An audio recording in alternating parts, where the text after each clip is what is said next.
কালো মাকড়সা হচ্ছে আমাদের বিজেপি সরকার, আর জিলিপি হচ্ছে কে না মোদি সরকার। মোদি সরকার যখন বেলুড় মঠে আসে তখন আমি ওনার পাশে বসেছিলাম। তা ওনাকে জিজ্ঞেস করছে আপনি রামকৃষ্ণদেবের কাছে কি চাইলেন? বলছে আমি জিলিপির রসটাকে টেনে বার করে নিয়েছি আর শ্বাসটাকে ফেলে দিচ্ছি। আপনি দেখেছেন আপনার পাশে একটা কালো মাকড়সা বসে আছে, পুরো সাংঘাতিক, কামড়ালে জ্বালা করে, শরীর শেষ হয়ে যায়। ভারতের মানুষ কিন্তু কালো মাকড়সা, খুব সাবধান, আপনি আর এগিয়ে যাবেন না, গেলে বিপদ হবে।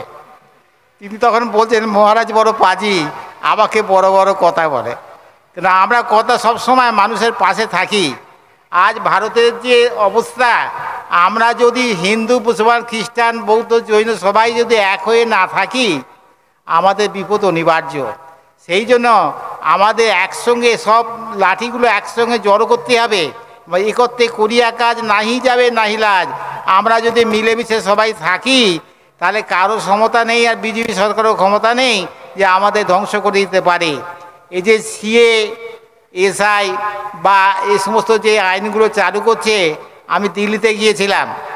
দিল্লিতে যখন মোদিকে বললাম যে আপনি যে এই আইনগুলো চালু করছেন এতে কিচ্ছু হবে না, ভারতের মানুষেরা খুব শক্ত, দেখবেন না আপনি নিজেই পেছিয়ে যাবেন। কিন্তু দেখা যাচ্ছে তিনি আজকে ভোটার লিস্ট করেছে। ভোটার লিস্টে বলেছে 2002 সালে যারা নথিভুক্ত হতে পারবে তারাই থাকবে, নাহলে সব বাংলাদেশে পাঠিয়ে দেওয়া হবে। আর বাংলাদেশে তারাই যাবে যারা এই আইনটা চালু করেছে, তারাই বাংলাদেশে যাবে।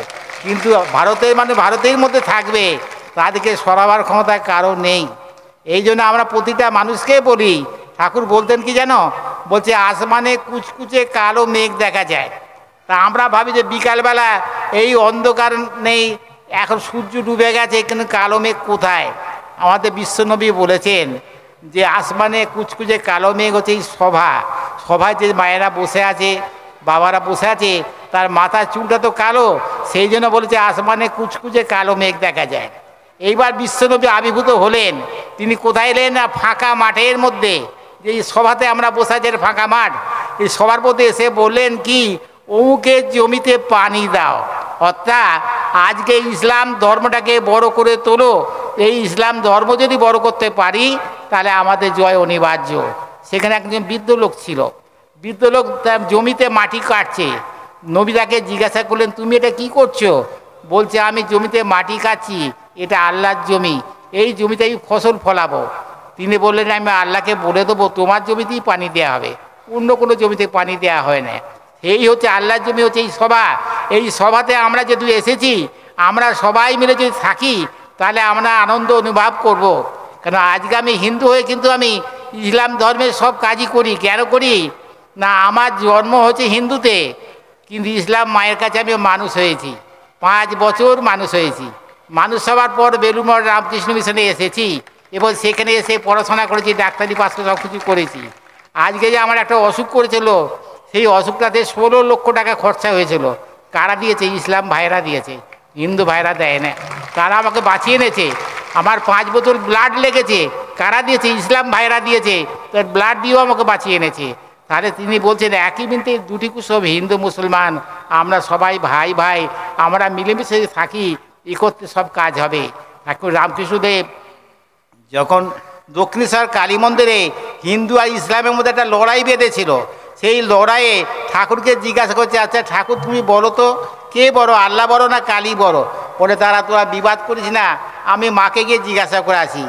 দক্ষিণেশ্বরে মায়ের পা ধরে ব্যাকুল হয়ে কেঁদে কেঁদে বললো মা গো তুমি কৃপা করে বলো এই লড়াইয়ে আমি কি করে থামাবো? আর বললে তুই বাজিয়ে দেখ। বলে তাহলে আমি মসজিদে যাব, ইসলাম ধর্ম গ্রহণ করব, নামাজ পড়ব। ঠাকুর রামকৃষ্ণদেব মহাসাধক, তিনিও ইসলাম ধর্ম গ্রহণ করলেন, মসজিদে এলেন, নামাজ পড়লেন।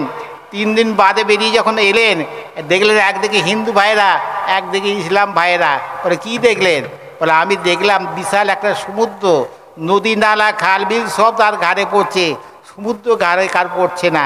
তোমরা যাকে আল্লাহ বলো সেও আমার মা, আর এরা যাকে কালী বলে সে আমার মা। সেই জন্য বলে একই বিনতে দুটুকু সব হিন্দু মুসলমান, আমরা সবাই ভাই ভাই হয়ে যে মিলেমিশে থাকি তাহলে আমাদের জয়লাভ হবে। স্বামী বিবেকানন্দ একবার অসুস্থ হয়েছিল, তিনি অসুস্থ হতে তার জীবন চলে যাচ্ছে। বিশ্বনবী ছদ্মবেশ ধারণ করে তাকে বললেন, আমার ব্যাগে একটা ক্ষীরাই আছে, ক্ষীরাই মানে শসা, তুমি যদি তার জলটা খাও তাহলে তোমার প্রাণ ফিরে পাবে। সেই শসাটা যখন তার রোগের রসটা স্বামীজির কালে দিলেন, স্বামীজির জীবন ফিরে এলো। স্বামীজি বললেন, তুমি কে? বলছে, আমি বিশ্ব নবী, তোমাকে বাঁচানোর জন্য এসেছি। বিশ্বের মধ্যে তোমার অনেক কাজ আছে, তোমাকে কাজ করতে হবে, আমার পাশে তোমাকে থাকতে হবে।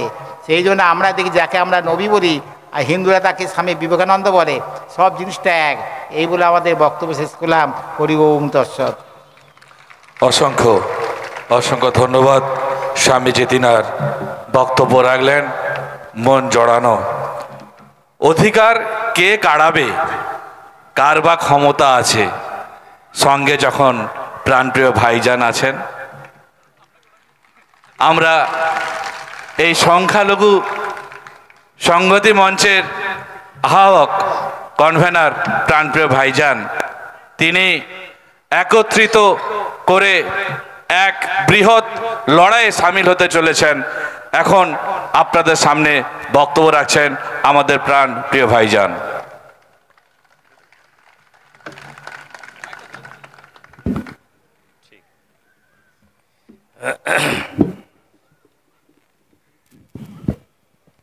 Thank you. আপনারা ভালো আছেন? সর্বপ্রথম এই মঞ্চের সমস্ত নেতৃত্বদেরকে আমি ধন্যবাদ জানাই, এবং প্রত্যেক নেতৃত্ব, প্রত্যেক অর্গানাইজেশনের নেতৃত্বদের আলাদা আলাদা নাম নিয়ে সময় নষ্ট করব না। আঙিনায় দাঁড়িয়ে আমরা একে অপরকে হয়তো মুসলমান মনে করি না, এমনও কথা আমাদের কাছে পাওয়া যাবে, কিন্তু আমরা জাতির স্বার্থে, সমাজের স্বার্থে আমরা এখানে এসেছি, এবং আমরা আপনাদের সকলকে এই বার্তা দেওয়ার চেষ্টা করেছি যে আমরা এক হওয়ার চেষ্টা করছি, যেটা খুবই কষ্টকর বিষয়। এখন প্রশ্ন যে আমাদের আজকের এই প্রোগ্রামটা কানেক্টিং হার্টস, এটা কেন কানেক্টিং হার্টস কেন করতে হলো, কি কার সাথে আমরা কানেক্ট হব, কে কাকে কানেক্ট করবে, এই বিষয়টা আমাদের জানা দরকার। আমাদের সর্বপ্রথম আমরা এখানে যারা এসেছি এটা জানি, আমরা কিন্তু ম্যাক্সিমাম কিন্তু মুসলিম লোক এসেছি। তাহলে আমরা যদি এটাকে মুসলিম কানেক্টিং হার্টস বানাতাম সেটা অন্য, কিন্তু আমরা স্বামীজির মতন লোককে, আমাদের চার্চের মহারাজকে, আমরা তারপরে মনে হয় আমাদের শিখ সম্প্রদায়ের গুরুজিকে আমরা ইনভাইট, ওনারা আসতে পারেননি। তাহলে আমাদের উদ্দেশ্য কিন্তু একটা বৃহৎ, একটা বড় লেভেলে আমরা এই জায়গায় পৌঁছেছি যে আমরা সকলকে একসাথে যোগ করতে চাই। এখন প্রশ্ন, এই এক করার উদ্দেশ্য কি? এই এক করার উদ্দেশ্য আগে আমাদেরকে জানতে হবে যে আমরা যে ধর্ম, যে বিশ্বাস করি, আমাদের জানা দরকার যে আমরা কারা। আমরা একটি দেশে বাস করি, যে দেশটার নাম ভারতবর্ষ, ইন্ডিয়া বলা হয়, হিন্দুস্তান বলা হয়।